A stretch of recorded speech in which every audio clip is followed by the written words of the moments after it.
Yilali yakwaLokhala kuGatyane le. Imeko yentlalo yenkondekazi uMamXane yabangela ukuba inkulu-baphathiswa yephondo eMpuma Koloni uMnumzana Oscar Mabuyane agunyazise ukuba isebe lokuhlaliswa koluntu libambisene nomasipala bakhele umakhulu indlu ye-RDP.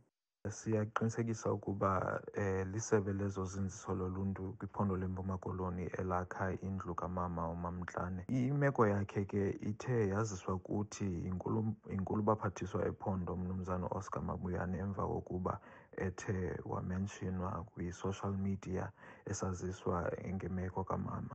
Namakhaya ahlelelekileyo gabalala ndawoninye nalawo akhokelwe ngabantwana abaziinkedama ayabonelelwa kwingxowa-mali ekhethekileyo njengoko kwenzekile kumakhulu uMamXane.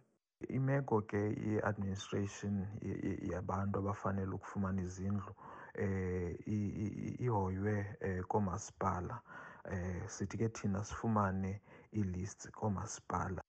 Ukanti imali esele iqokelelwe ngabemi beli besebenzisa i-akhawunti yebhanka yomzukulwana uSiyavuya Mkhetho ebizokwakhela umakhulu indlu ikwi-17,000 ngomlomo kamzukulwana lowo exelela amalungu kaTikTok anikeleyo. USiyavuya ke akavumanga ukuba nondliwano-ndlebe nathi ngalo mba ngelithi akanadinga nathi noxa nje abantu abafake imali kwibhanka yakhe belenzile idinga egameni lethu.